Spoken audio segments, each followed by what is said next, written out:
well, I think that, deer rifles, like, no, recreational nukes, full stop. Sorry if that offends anybody. No, I'm not sorry. Welcome to GOA's State of the Second podcast. My name is John, and today we have from the penalty box the man himself from GoonTape, Adam. What's going on, everybody? John, thank you for having me. This is wonderful. Thank you for being on. I appreciate it. Go ahead and tell the folks a little bit about who you are and just a brief summary of GoonTape from the... Yeah, absolutely.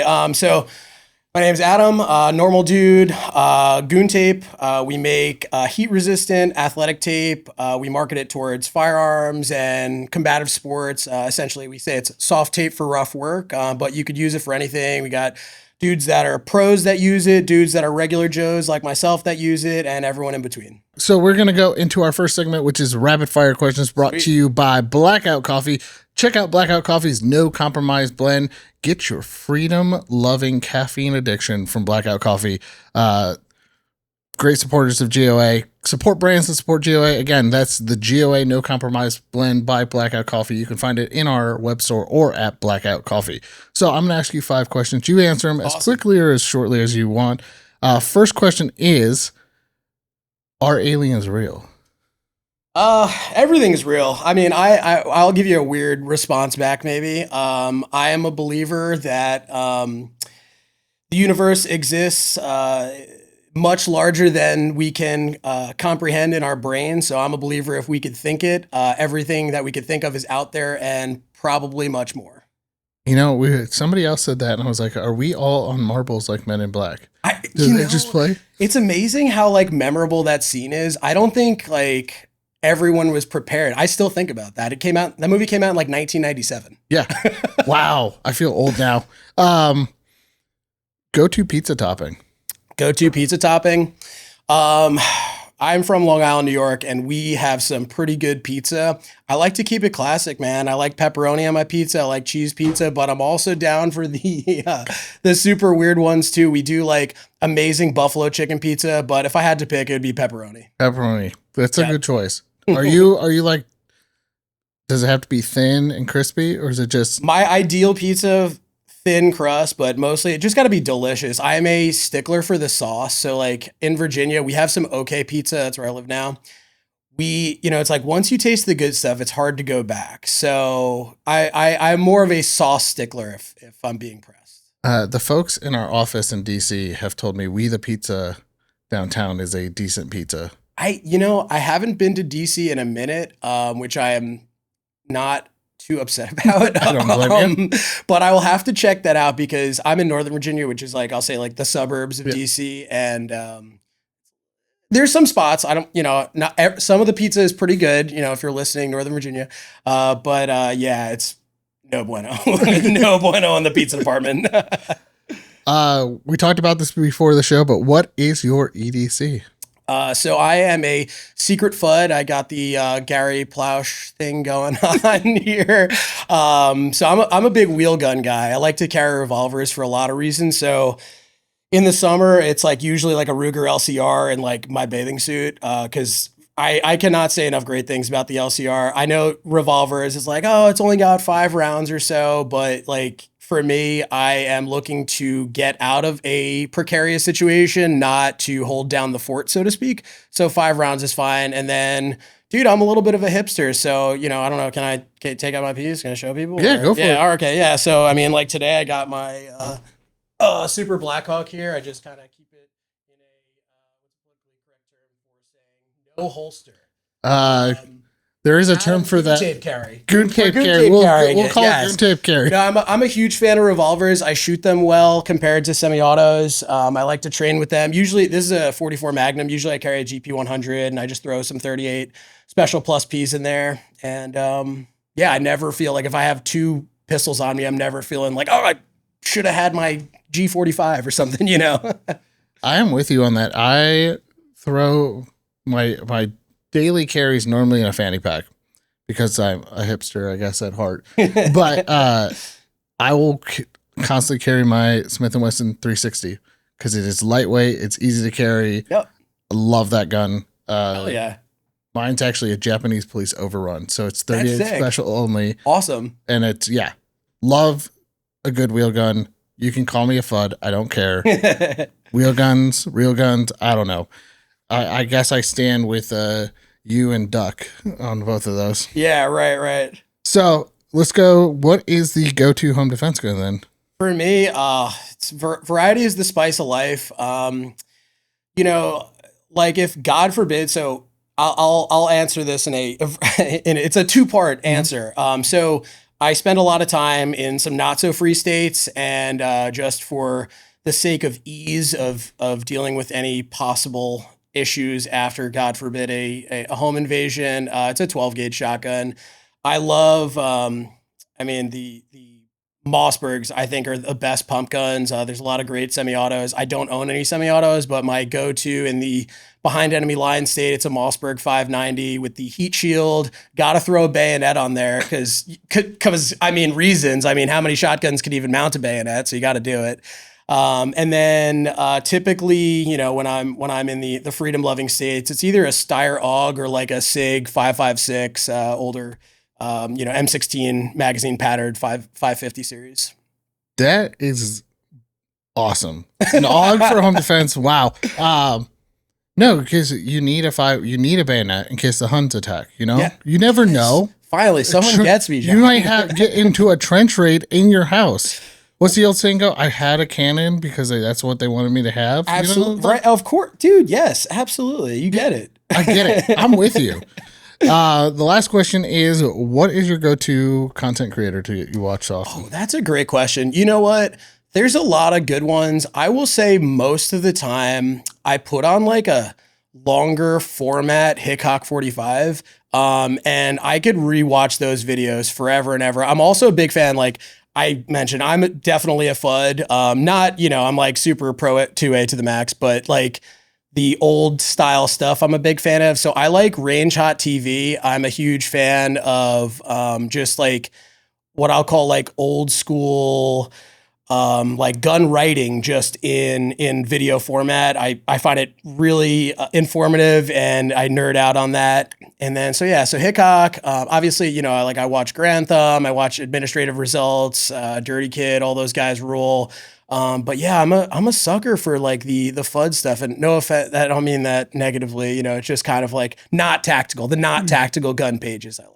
The OG. The OGs. Yeah. Admin's a cool guy. He's local to me. Fun dude. Like Are you in Arizona? Yeah. Oh, okay, cool. Yeah. Him, Mike, Technical Considerations, Tactical Toolbox, they're all close by friends. And nice. Oh, yeah, cool. I love Admin does some really cool things. I think Toolbox is love you, by the way, but he's a guy of his own. And Mike just, yeah, I love him. Him and I are best friends. He'll let me borrow stuff from his safe, things that it's a good friend to have. Yeah, he'll just be like, "Hey, you want to borrow some stuff?" Yeah.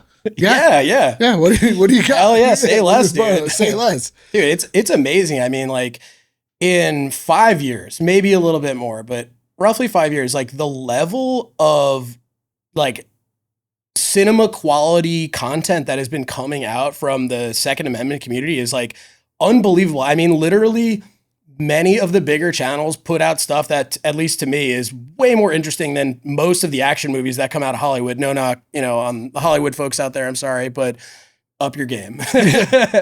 Oh, I know. It's just, I was watching some of Advent stuff and I was like, wow, that's a lot of quality. That's like, you spend a lot of time editing this. It's amazing. Yeah. So that is our rapid fire segment. Again, that's brought to you by Blackout Coffee. Go ahead and check out GOA's No Compromise Roast from Blackout Coffee. Now, Adam, let's get into the meat and potatoes of this. Do it.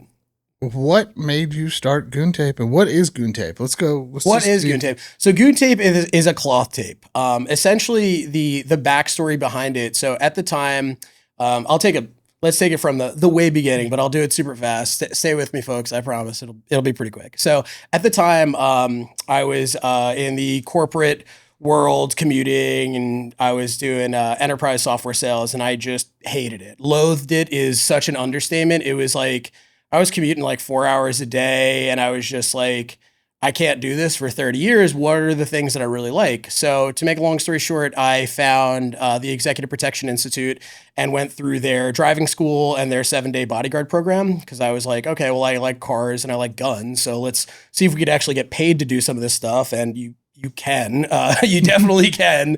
And so, basically, fast forward, I'll say like 2 years, I was working mostly like black tie security gigs in New York City, which was super easy. You wear a tuxedo, you're like right this way to the bathroom, miss. It's right over there is the snack bar. Super easy, no ninja stuff. The pay was great, and I loved it. I love talking to people. It was a lot of fun.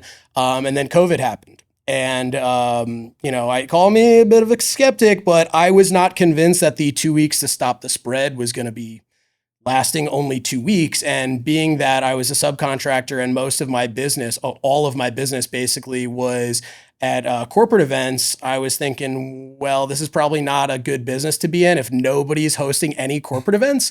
So I love AKs. I love to shoot Kalashnikov pattern rifles. They're just cool and they're the bad guy guns. So, there's something to be said about that. I think this is pretty interesting just in general.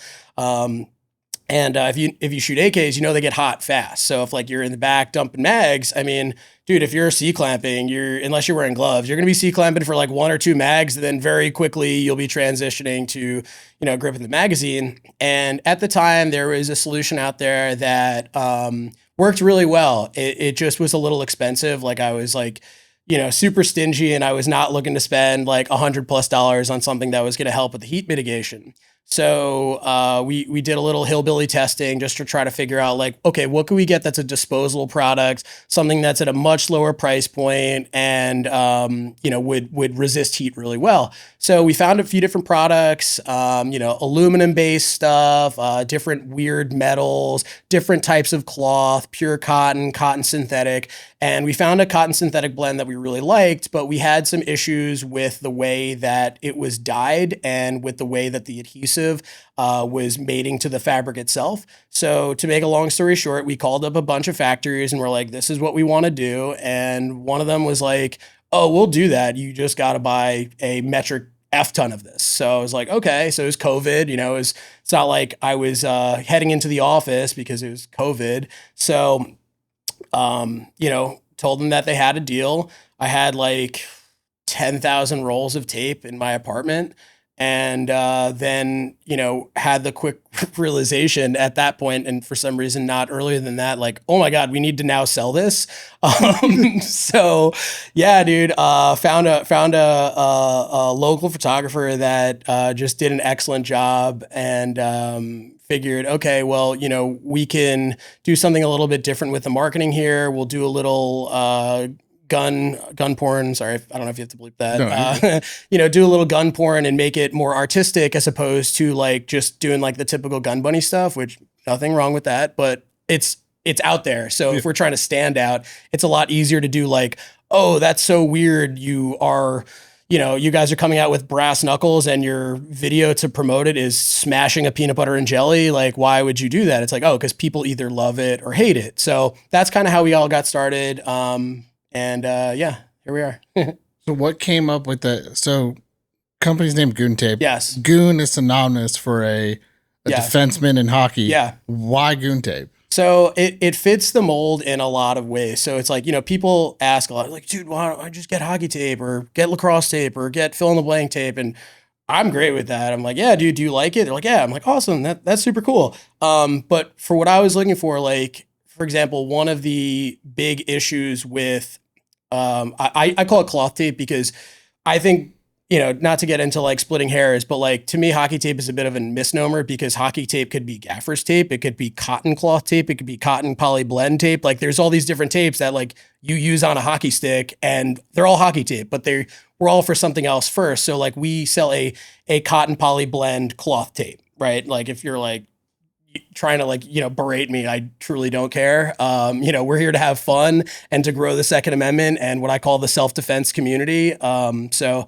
the name, to answer your question, John, is I think it's a good mix because it's like, dude, especially at the time, like goon culture in the Second Amendment was like, hey, I am not a FUD. Like I don't have guns to just go hunt deer with. They're to defend my family and my country. And I'm also like not a ultra straight edge type police person. So I was like, okay, cool. So like, essentially it's like, we got a goon, which is an enforcer, a goon, which is like a bad guy. And dude, it's like one word, GoonTape.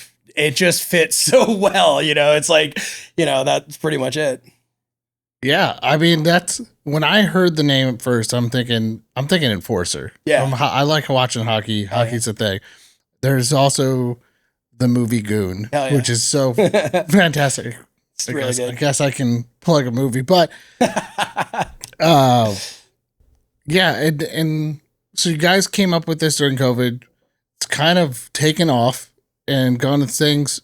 What was that aha moment when it took off? You're like, wow, this is actually, people are buying this. People are using this stuff. I know BS like every single day when I look at sales and just our customers, it still gets me hyped. Like I'll look and I'll be like just so jazzed up because like you have an idea in your head and then you execute it. It doesn't always go to plan, but like we have really cool customers and a lot of them are repeat customers, and it is basically the same feeling on like day one of sales as it has been now over 4 years since we started, where it's like, oh my God, like people really like what we're doing with social media, and then they like our tape because they rebuy it. So it's like, it's the most fulfilling part about working on the GoonTape project, because it's hard, dude. Like, like I know a lot of people, they're like,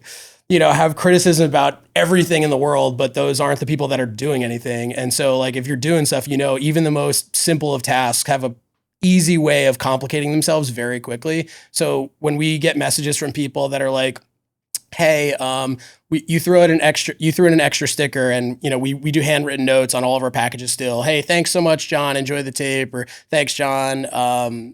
Like when we get messages like that, it's like, at least for me anyway, I don't want to speak for anybody else, but it definitely brings me back to being like, these are real people that are getting really excited about what you're doing, and all the annoying stuff that happened today, all the fires that you're putting out, it's because you're helping these folks. And then all of a sudden it's much more easier to manage. That's so satisfying. Like, see, how do I know this? Most self-fulfilling. You get this fulfillment of like joy watching people. I've done it working for manufacturing stuff and getting messages like, hey, thanks so much for helping me out. And you're just like, all right, that made my day go. Like, definitely. You don't understand how much, like all the fires in the world, but somebody comes up to you and goes, yeah, that's great. I mean, we were talking downstairs. Sure. You came to Goals. You didn't see me. I was running around, and you're like, dude, it was awesome. I'm like, that just, it does. It brings you this joy because you're like, I put in so much work for that.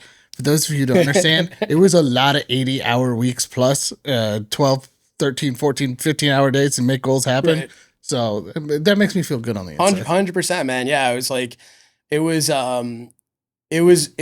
really cool because I thought a lot of the companies that went were maybe not, they were like, I'll say like, it felt more like intimate in a way. And so, if I like, you can go up to like the Smith & Wesson booth, one of the oldest gun companies in existence, and BS with the people, and it's like, oh, they're bros, or she bros, or whatever you want to call them, and it's cool, and it really had that feel. And then I don't know why you guys picked Knoxville, but that was a home run. We went out, just a few guys that we all met up, rented a house. Some of your Arizona boys, Infinity Targets, and Allied Threads, and then up in Minnesota, the Reap Weaponry boys. I'll plug Colton's company real quick if you don't mind. Yeah, go for it. Reap Weaponries, if you guys don't know them, they're freaking awesome. They do bullpup conversion kits for AR-15s, and their like shtick, their selling point is the triggers are actually phenomenal. So yeah, check them out. Colton, what's up, dude? But yeah, so we had a great time, and it was in Knoxville, and we kept running into all the other like creators and all the other gun companies, and it was like, oh, this is like Second Amendmentville, at least for that weekend. It was so much fun.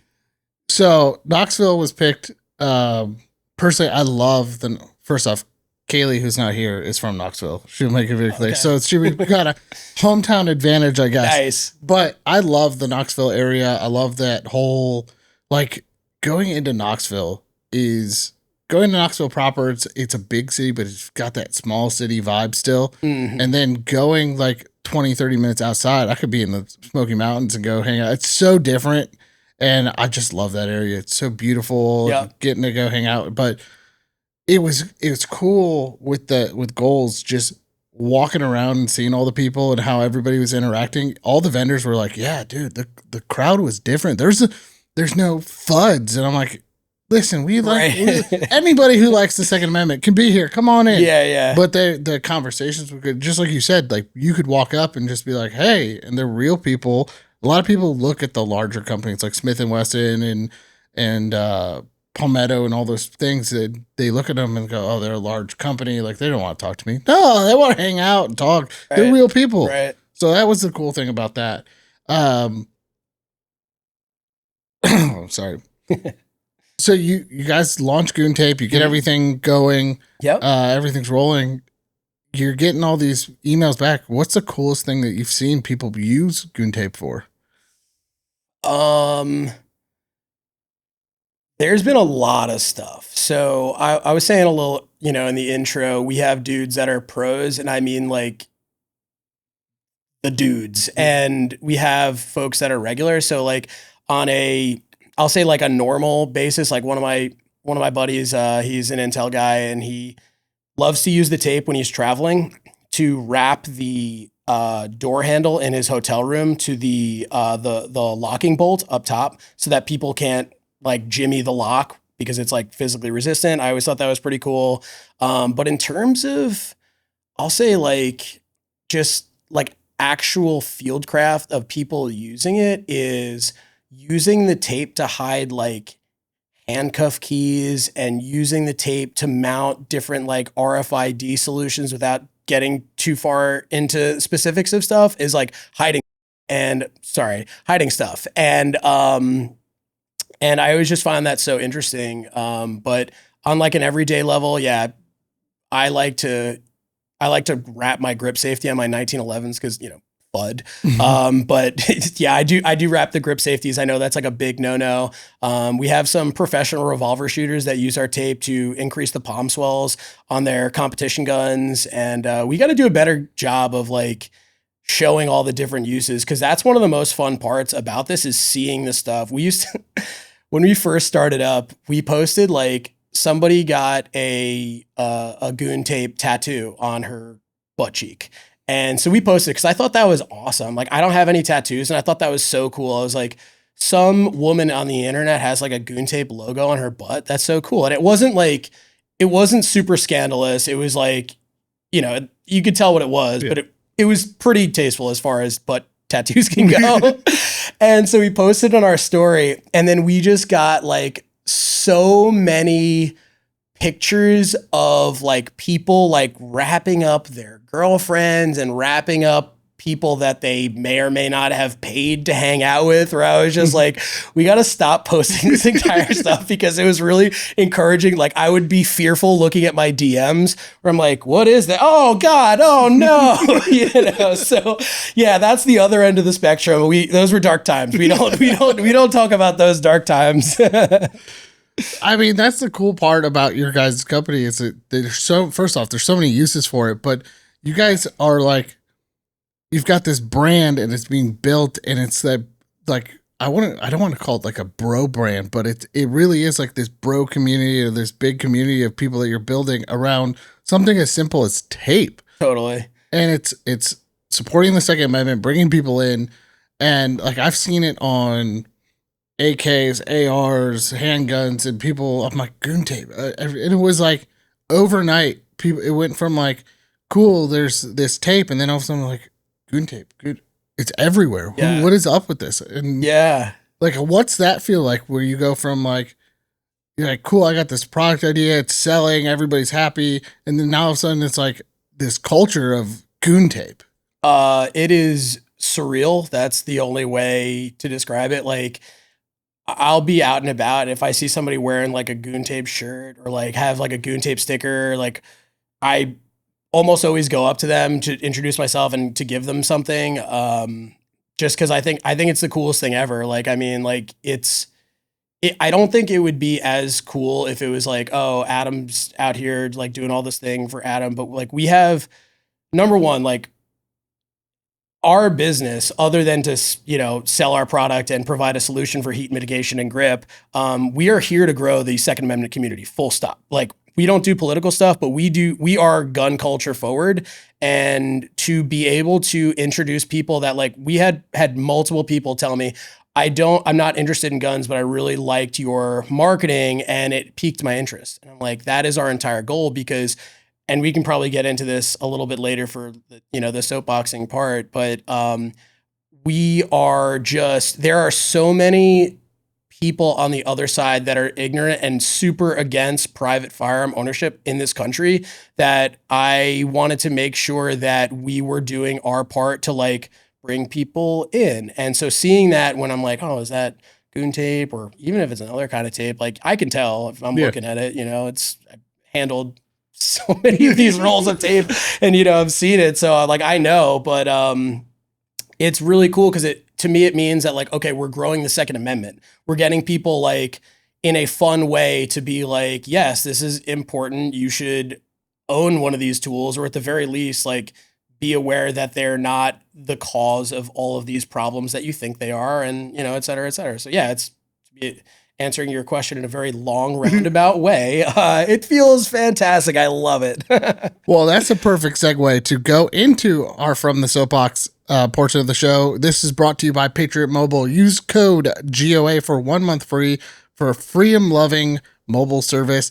Patriot Mobile is a pro-freedom mobile carrier. They use the same towers as the big brands, and even to the point where if you have, you can switch between networks, between AT&T and Verizon and all that, just because Patriot Mobile does that for you. So use code GOA for 1 month free at Patriot Mobile. Adam, what is your From the Soapbox? We kind of touched into it, bringing people in, but let's dive into that. Get passionate, my friend. Oh man.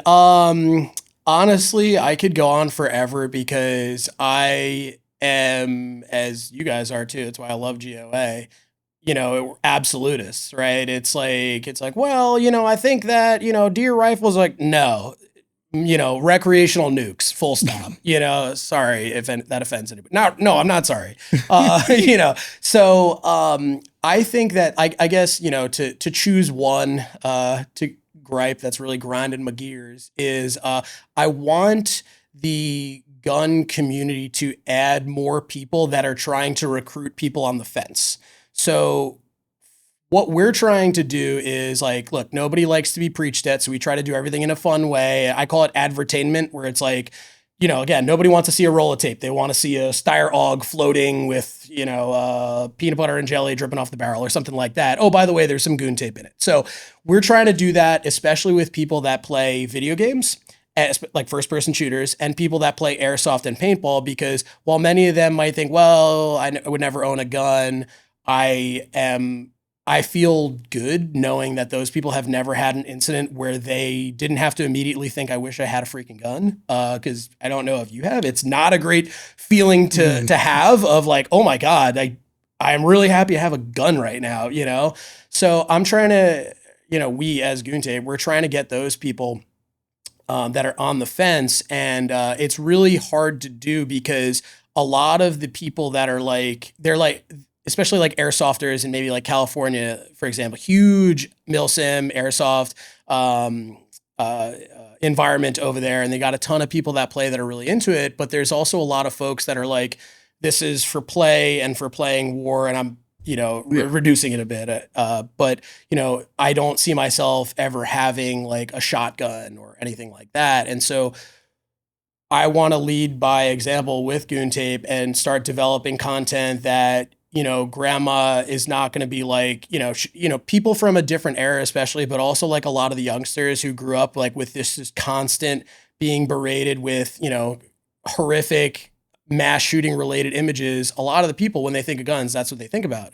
It's a infinitesimally small percentage of negative incidents compared to life-saving positive incidents, but that doesn't make the news. And so even though man is a rational being for the most part, it's like something's got to feel good for the most part for a lot of people before they start like getting factual about it. And so the people that play Fortnite and COD and like a lot of these franchises that are like kind of like candy crushing the, like the gun space where it's like, oh, my gun's pink and my gun's purple. I'm not personally into that as like, like I'm playing Modern Warfare 2, bro. Like, it's like that's what I mean, that was what I like to play. But these younger guys, especially, they are more interested, it seems like anyway, to like the kind of like brighter colors kind of stuff. And so I want to do more of our marketing push to get those people to be like, all right, well, I play Fortnite. Oh, that's a cool picture. Kind of reminds me of Fortnite maybe. And then it's like, oh, okay, this is a real gun company. Like they make real guns. And that's, I think, the opportunity to get the conversation started. Well, like, hey, I try to start with situational awareness because growing up in New York, like, dude, I had an issue like not even too long ago, maybe like 2 months ago, where I was house sitting and some dude freaking tried to, my car was out front. Some dude, and this is a safe neighborhood, some dude tried to ram the front door. And so I was like, I grabbed my shotgun and I was like, I went to the door, he ran away, got my shotgun, and nothing happened. Thank God. I went to tell the neighbors before I was leaving, just to be like, just so you're aware, this happened. Like I am, a dude that's a little too heavy to carry out of there. I would be fine, but like if you have kids, just be aware. And I can't get over like the look on the neighbors' faces. We're like, did you call the police? And I was like, no, I grabbed my shotgun. They're like, what? Like it just like, he just could not believe it. And I'm like, that is so nice that you never have had that experience where you're just like, oh, I'll call the cops. Cops will solve the problem. But the odds of that happening, unfortunately, because of distance, time, travel, etc., no bueno. So anyway, to get back on track here, apologize, folks. Just my gripe is that we need to do a better job as a community bringing people in, making them see like, okay, you might not need a gun, but you should have situational awareness. You should know what's going on around you, because unless you're literally holding hands with a police officer or he's right next to you, like they will not be able to help you until the bad part is probably almost done. Again, no knock on law enforcement. It's just like anybody, especially now where you get like penalized, for helping people out and stuff, and not to get into that, but so that's my big gripe. Yeah, I mean, we were a few things like we were on with John Bailey from EOTech early on. It's one of like the first episodes of the podcast, and we were talking about like EOTech it's very noticeable what an EOTech is. And I was talking to him about like, how's it go at show? He goes, I've got kids who are like, that's my setup in Fortnite or that's my setup in Call of Duty. And I'm like, is that really bringing people in? It's like, yeah, it's bringing people into the community. Video games is a good way. I just did a class with Carrie Sloan from We the Female, and we're talking to her, and there was like 50% of her class were liberals or mostly anti-gun who had gotten in, seeing how it's going, and started getting into that training and bringing in. Yeah. And watching her talk and watching those women flip the switch and go from being very like, oh, I need a gun, but I'm anti-gun, to, oh, wow, this is true. Like you said, call the police. It's 5 to 10 minutes before, if you're lucky, if you get best, to get them there. And they even police officers will say, you'll talk to them and they'll be like, yeah, you should have something. You're coming after the fact. It's not like we're there. We got the reports to write. Yeah, we got reports to write. But it's great. Like, that is my big thing, is we need to send out that message that, hey, we are a welcoming community. Mm-hmm. We saw this during COVID. I guess you could say that we saw 40 million new gun owners, or 20 or 30, whatever the number comes to be.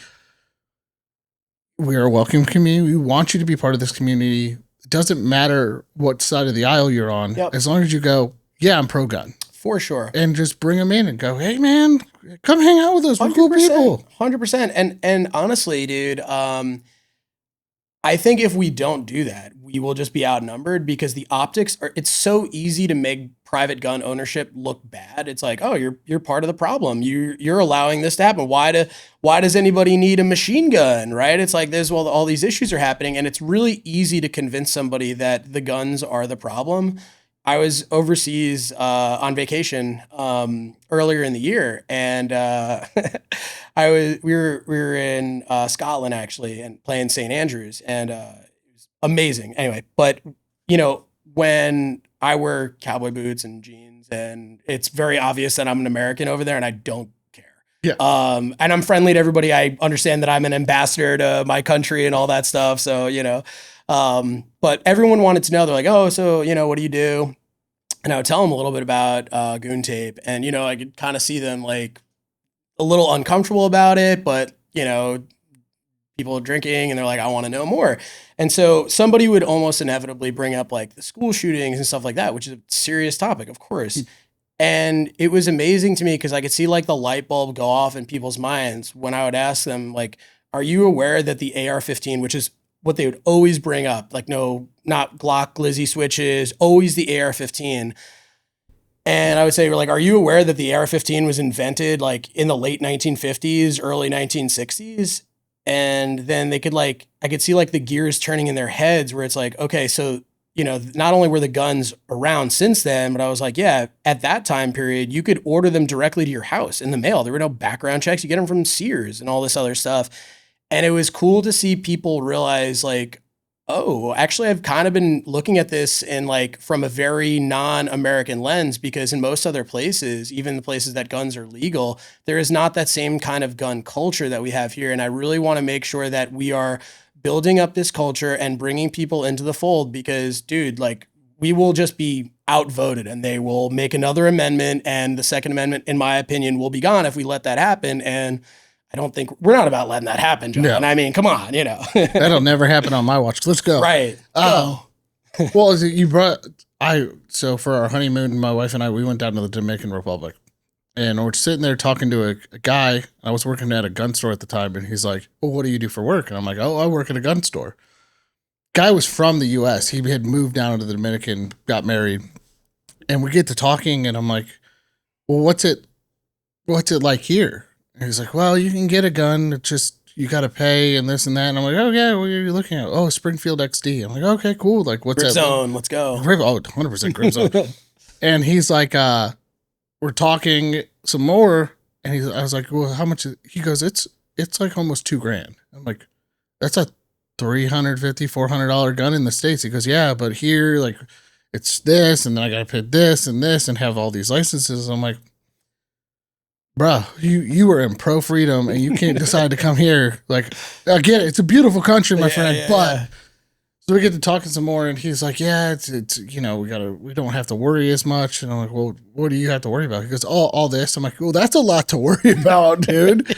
Right. So it's the same thing. Like, situational awareness is a big thing. You brought that up, and I want to touch on that real quick. I had to go to an event in Chicago. Mm-hmm. Can't carry in Chicago. Well, lawfully carry in Chicago. But again, I was flying in, so couldn't carry in Chicago. Yeah, right. So I brought a stabby Sharpie. Great self-defense tool if you ever need a cool self-defense tool. And just being self-aware that, like, if something happens, all I have is this pointy Sharpie. And then the other time situational awareness came into play is, again, SHOT Shows in Vegas. Vegas, you can't carry either. It's very, and the don't even say, because there are people who are like, well, I carry in Vegas all the time. Mm-hmm. Yeah, you can carry in Vegas. The minute they find out in the hotel, we have heard horror stories from companies and people who have left guns in the hotel room or checked bags, and they just they kick them out. Yep.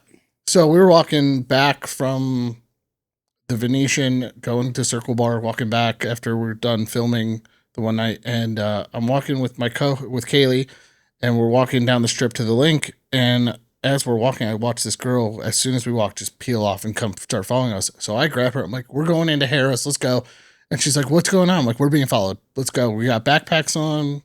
We got the GOA gear on. They're going to do something stupid. So we're going to go into Harris. At least we got security and security camera. Mm-hmm. But it's things like that really bring you a peace of mind. You're like, I can't do anything. Yeah. Like, I've got a pocket knife on me. I can defend myself with that. But at that point, it's like, do I really want to be that close? Right. Yeah. Like, I want that force multiplier. I want that. 100%. But it's those things. It's those times and situations as a gun owner, as somebody who's really self-aware of everything. First off, if you do anything, just having that tactical awareness and situational awareness of what's going on around you.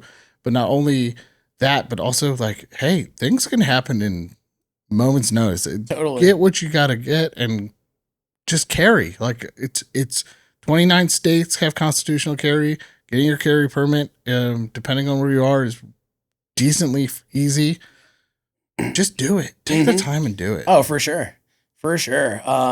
Yeah, I love seeing this push of constitutional carry too. And, you know, I'm in Virginia now, and we've got a lot of transplants, myself included, and a lot of people are coming from vehemently anti-gun places where thankfully, you know, for the most part, they're pretty safe. And so being out in the country, though, is a way different ballgame, because just by sheer distances involved, dude, the police station might not be closer than the Walmart. You know, it's like it might be a ways away. And if you don't have a force multiplier like that, I mean, you know, it's no bueno. And I think that having all the restrictions in place of like, hey, you're a, you know, an upstanding, you know, law abiding citizen, but we're going to need to make you jump through these hoops. Meanwhile, it was like rule number 2 in our founding documents, like, hey, say whatever you want. Government can't take your guns. And then, you know, and it's like, but, you know, it's like, have you been sad in the past? Like, do you drink alcohol? You know, it's like all these other things that I think are not conducive to keeping people safe. And I think a lot of them, if not all of them, were started for extremely immoral reasons to prevent certain people from having access to firearms.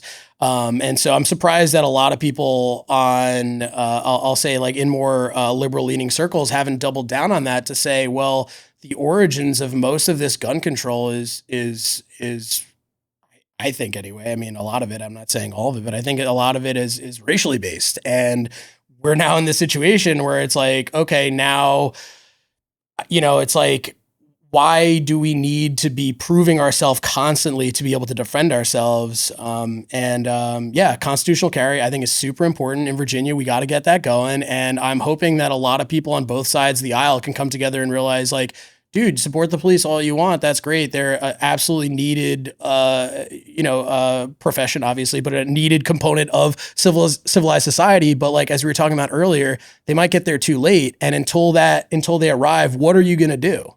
Right. Well, and I used to work way out in the middle of nowhere. And we were having our safety meeting and, you know, pre-working, and we have our safety meeting and talking about stuff. And they're like, okay, yeah, it's 45 minutes to the hospital. Like, okay, so don't get hurt. Right. And the sheriff will show up in about 35 to 40 minutes. I'm like, cool. So if anything goes down, like, let's figure this out. So right. It is, once you have that impact of going, okay, well, now I need to really take my own self-protection into my hands. And we're seeing that a lot with people just understanding. And again, we have to go back to unprecedented times like COVID, where it's like, yeah, they're not coming. Mm-hmm. And this could happen. And a lot of people saw that and realized that. And we're still seeing that kind of trend where people are like, well, I need to get into. A lot of people who were leaning on the fence are now coming over. But yeah, it's just insane to think. And yes, gun control is, I'm going to say it now, gun control is racist. The original gun control in California was based on making sure that Black Panthers couldn't have guns. Racist. Sorry. I've got to call a spade when you got to do it. Gun control is racist. It's proven. You can argue with me all you want, but it's it's a proven fact. But yeah, it's crazy to see, like, even the state of Virginia. If you look at the state of Virginia, especially this election, and Alex Shea from our team, who is trying to do the Best Virginia project, which is West Virginia taking some of those. Love it. I'm trying to make Fairfax County secede.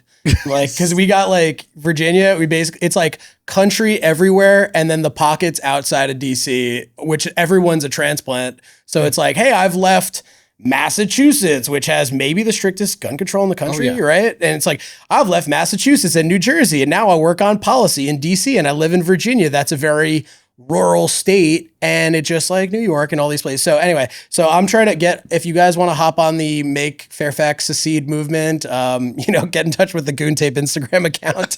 We can get that going, because no, it's seriously exactly like that. You look at like a heat map of Virginia. And even with the people that are, I'll say like leftward leaning, maybe they're older Democrats are like, I'm super pro union, but I'm not about to give up my shotguns. Yeah. I want to get a lot of those people to make a firm stand with somebody, I don't know, maybe Nick Freitas, in the Virginia Ledge, to really just like be on the offensive, because going back to the gripes from earlier, we're not very, I was going to say we're not very offensive. We are offensive, but we're not on the offense as much as I would like. So we're constantly having, and you guys know at GOA, we're constantly having to like put up the shield for all this unconstitutional stuff. And it's like, oof, we got away from that. But if we started to be more proactive about like, no, Virginia is going to be constitutional carry. It's bipartisan. Regular people that live in rural areas don't want to give up their guns, and it's not political. Like, I think most people would be like, oh yeah, that's reasonable, but maybe not. Yeah, and we saw Virginia as a whole come together in 2020. Was it 2020? Maybe 19. 19 or 20. 20. They all came together because there was a lot of anti-gun legislation, and they're like, no, we're not dealing with this. And that is what we got to do. I think as a society, we're very reactionary, and especially if you are more leaning conservative, we're always very reactionary. We're very like, okay, cool. We won. All right. Now's the time to light the fire, friends. It is time to pull a playbook from the left and get angry and push these elected officials to actually do what they campaign on. And GOA has every year we put out a scorecard, and every year we rate politicians on how they vote. And you'd be surprised how many, depending on the letter, it doesn't always mean they stand with their party's policies on guns. You just got to look at that and go, okay, cool. If you are a gun owner, I'm not saying live in this microcosm and be a one issue voter, but you kind of got to be a one issue voter, and that's pro freedom, pro gun. And again, like you said, they went, 1 is freedom, 2 is guns to protect those freedoms. Let's go. Yeah. Like, they were smart, but I digress. No, I think you're absolutely right. And again, like, I am super fortunate in that, a lot of the people that I'm talking to are not in the gun industry at all. And so like many of them, especially, some people in my family and a lot of my close friends, they're like, that's insane. And I'm like, no, like, you have to understand, most of the places are not as safe as the areas you're growing up in. And just like you were saying, like, it's important to be on the offensive, but I think like without the cliche of like inclusivity, but like I think we need like an offensive movement, but it's like doesn't have to be bipartisan, but it's like, oh, okay. So like all these people that are, let's say, left voting constituents, they are not going to vote for anybody that's on the gun control agenda, so to speak. So, man, yeah, it's Virginia though. Virginia's going to, like, I want to make sure we're like not the East Coast California, because like, dude, it very easily could be that. And like you were talking about at Lobby Day in Richmond a few years ago. So if you guys don't know, Virginia was, I don't know if it was a super majority of Democrat, but for whatever was going on, it was basically, there was like a lot of gun control bills where it was basically going to be like, oh, you don't have a flintlock, then your stuff is illegal, and they walked back most of those, I think all of those measures, because so many people, I think it was like 10,000 people showed up in person in the state capitol for Lobby Day, which is when citizens can come and like express their grievances and talk about the issues that they want. 10,000 people came, like, open carrying. Virginia is an open carry state, so you could legally walk around with a rifle for the most part. This is not legal advice. But, it's like, while that did work, I think that it had an unintended consequence of also driving some people away, because I was talking about like a lot of my friends and family, they're not ultra lefties, but they're definitely not like hardcore gun people. And so to see like some dude in like Ranger panties and, like, I don't know, like a stained wife beater with like an M60 on his shoulder, I thought it was cool. You probably thought it was cool. But like, I think a lot of the people on the fence were like, oh my God, these people are insane. So what I would like to do is a similar event, but it's a concealed carry one. This way, everyone's here. It's a barbecue. We've got thousands of people. We're doing the talks. We're giving the speeches. And if any bad actors are there, it's like, if you see again, they're not part of the group because this is a concealed carry march, barbecue, whatever. But yes, I 100% think you're right. Now that it's like, oh, hey, we're kind of got some momentum here. Like, let's capitalize on the momentum and get some things moving, Yeah, and for that lobby day, I got to thank our friends over at VCDL Absolutely. as well for helping. And Eric Pratt was there, and we had a lot of people there talking. And that's the thing. Like, you're absolutely right. You don't want to scare those people away.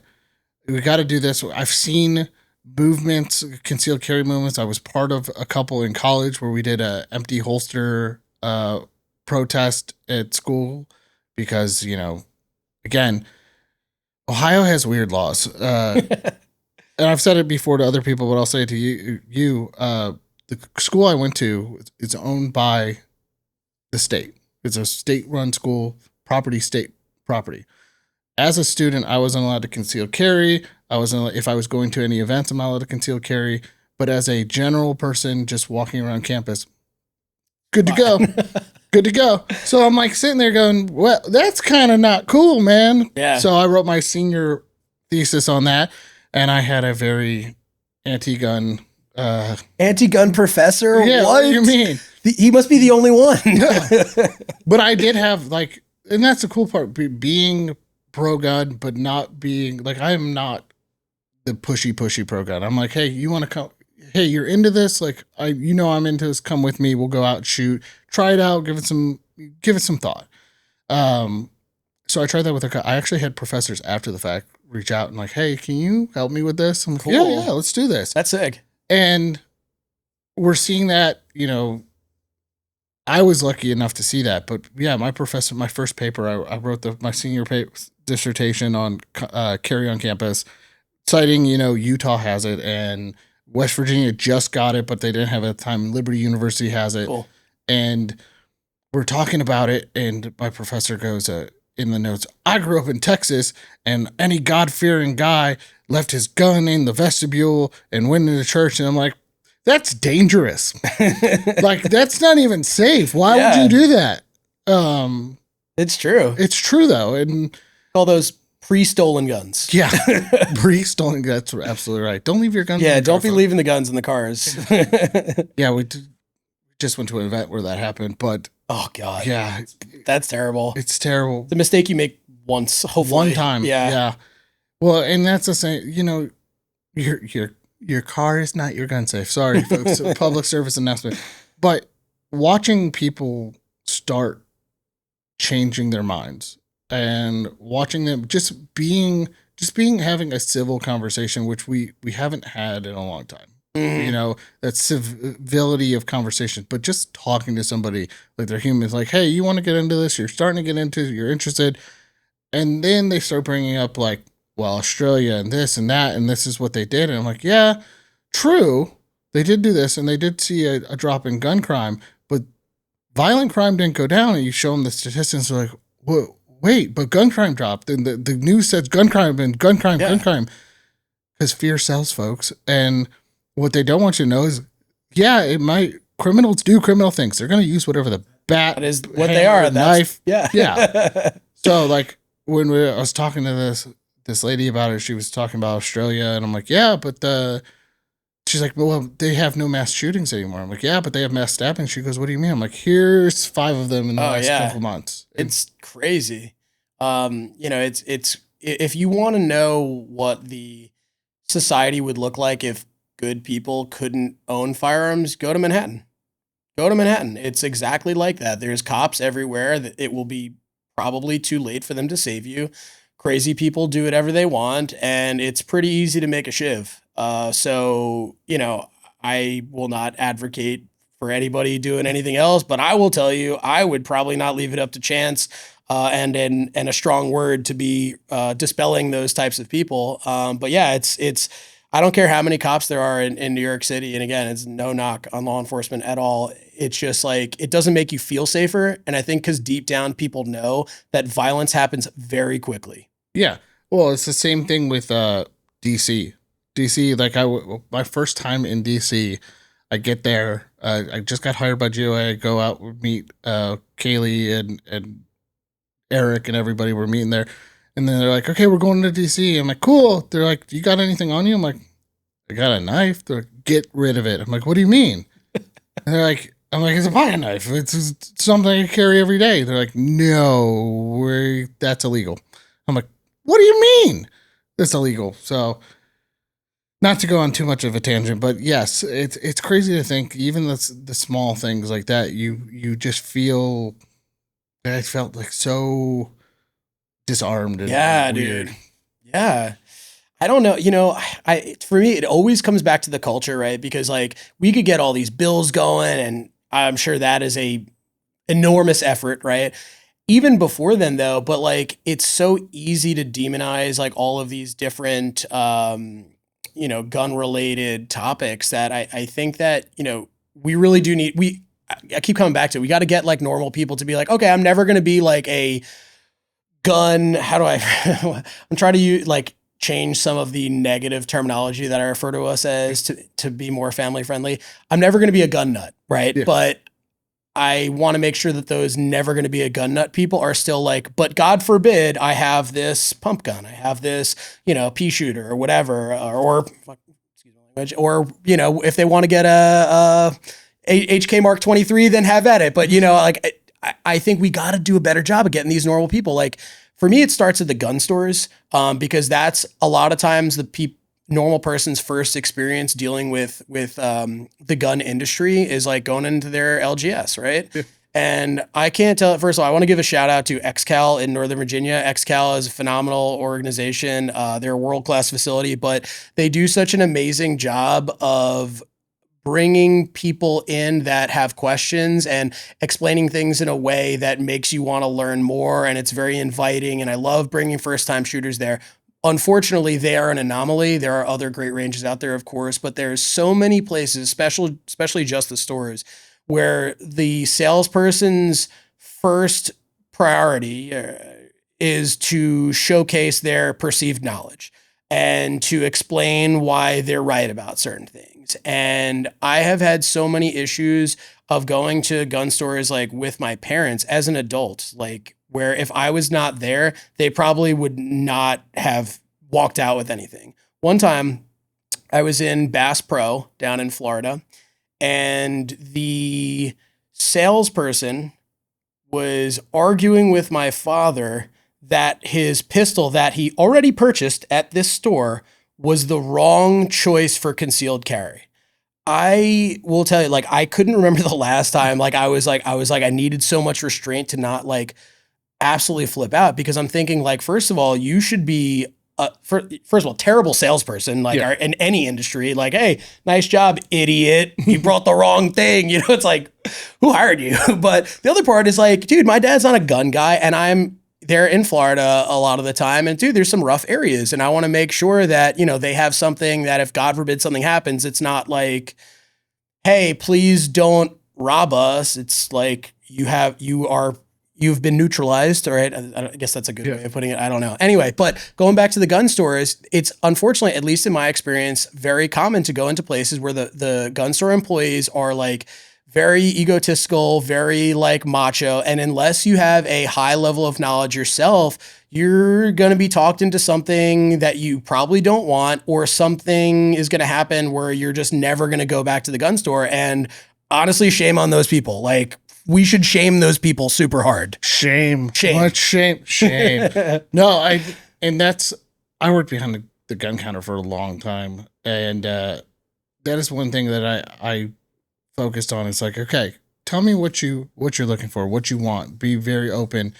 I think I've only told one person that I don't think this gun is right for you. I'm not going to name the brand, but it was our most returned gun. Okay. Most gun. Sure. And I was like, listen, this gun has come back. We get these in.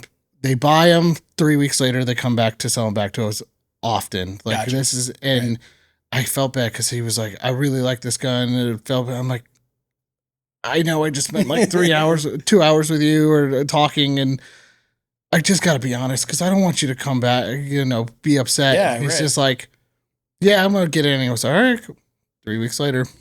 Dang. And I was like, yeah, because I'm just so disheartened. And I'm like, let's get you into something a little bit. Here's some suggestions. Here's this.